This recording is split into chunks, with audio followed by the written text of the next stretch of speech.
Hello, আসসালামু আলাইকুম। সুপ্রিয় তৃতীয় শ্রেণীর শিক্ষার্থীবৃন্দ, বাংলাদেশ ও বিশ্ব পর্যায়ে ক্লাসে সবাইকে স্বাগত জানাচ্ছি। আজকে আমরা পড়ব তোমাদের দ্বিতীয় অধ্যায়ের অনুশীলনী, অর্থাৎ আজকে দ্বিতীয় অধ্যায়ের একদম শেষ পাঠ। চলো শুরু করি। অনুশীলনী ক, সঠিক উত্তরের পাশে টিক চিহ্ন দিই। 1, বিশেষ চাহিদা সম্পন্ন সহপাঠীর প্রতি আমরা কেমন আচরণ করব? অবহেলা করব, কটূক্তি করব, সহায়তা করব, এড়িয়ে যাব। এটা হচ্ছে সহায়তা করব। 2, আমার কোনো সহপাঠী বেঞ্চ থেকে নিচে পড়ে গেলে আমি কি করব? হেসে দেব, তাকাবো না, ধরে তুলব, দোষারোপ করব। এটা হচ্ছে ধরে তুলব। খ নাম্বার, সঠিক শব্দ দিয়ে শূন্যস্থান পূরণ করি। 1, বিভিন্ন নৃগোষ্ঠীর মানুষের বসবাস দেশের বৈচিত্র্যকে আরো ড্যাশ করেছে। এটা হবে সমৃদ্ধ।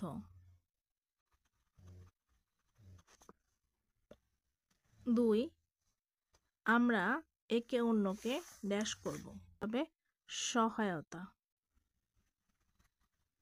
3, সকল পেশার প্রতি ড্যাশ দেখাবো। এটা হচ্ছে সম্মান।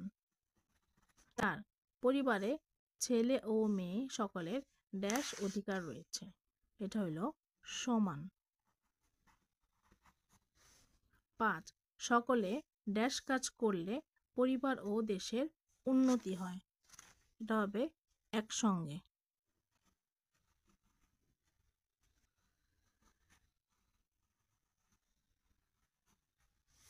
গ, সংক্ষিপ্ত প্রশ্ন।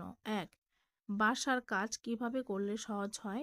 2, ছেলে ও মেয়ে সকলের প্রতি আমাদের কেমন ব্যবহার করা উচিত? 1, বাসার কাজ কিভাবে করলে সহজ হয়? উত্তর, বাসায় অনেক ধরনের কাজ রয়েছে।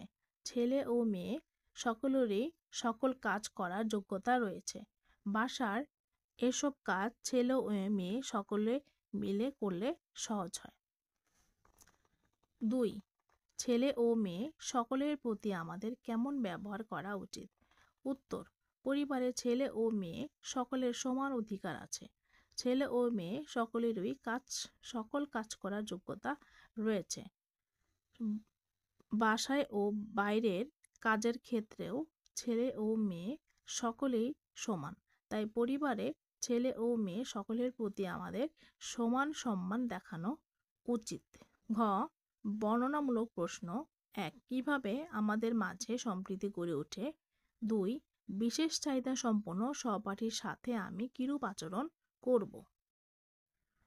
বর্ণনামূলক প্রশ্ন 1, কিভাবে আমাদের মাঝে সম্প্রীতি গড়ে ওঠে? উত্তর, সমাজে অনেক পরিবারে মিলেমিশে বসবাস করে। এই পরিবারগুলো বিভিন্ন ধর্ম ও গোত্রের। আমাদের দেশে চাকমা, মারমা, ত্রিপুরা, গারো, সাঁওতাল প্রভৃতি নৃগোষ্ঠীর মানুষের বসবাস রয়েছে। তারা এদেশের বৈচিত্র্যকে আরও সমৃদ্ধ করেছে। আবার সমাজে আছে নানা বয়সের মানুষ, নারী পুরুষ নানা পেশায় নিয়োজিত। এসব ভিন্ন ভিন্ন মানুষ একে অন্যের সাথে মিলেমিশে বাস করার মাধ্যমে আমাদের মাঝে সম্প্রীতি গড়ে ওঠে।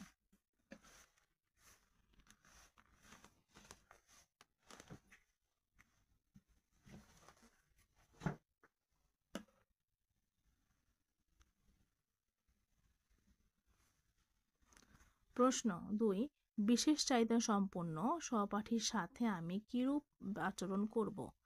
উত্তর, আমরা যারা স্কুলে একসাথে পড়ি আমরা সকলে একই রকম নই। আবার সকলে একই ধরনের খেলা পছন্দ করি না। আমাদের সমাজে কিছু মানুষ রয়েছেন যাদের মধ্যে কেউ চোখে একটু কম দেখেন, আবার কেউ কানে কম শোনেন। তাদের আমরা বিশেষ চাহিদা সম্পন্ন মানুষ বলি। বিশেষ চাহিদা সম্পন্ন সহপাঠীদের বিভিন্ন কাজে সহায়তা করব। শারীরিক গড়ন বা অক্ষমতা নিয়ে কারো প্রতি কটূক্তি করব না। তো শিক্ষার্থী বন্ধুরা, আজকে এ পর্যন্ত। পরবর্তী ক্লাসে আমরা পড়ব অধ্যায় 3, আমাদের 4 নেতা। তো শিক্ষার্থী বন্ধুরা, আজকে এ পর্যন্তই। আমার পড়াটি ভালো লাগলে অবশ্যই চ্যানেলটিকে সাবস্ক্রাইব করে রাখবে। পরবর্তীতে ক্লাসে আমরা পড়ব অধ্যায় 3, আমাদের 4 নেতা। সবাই ভালো থেকো, সুস্থ থেকো, আর আমার চ্যানেলটিকে অবশ্যই সাবস্ক্রাইব করে রেখো। আল্লাহ হাফেজ।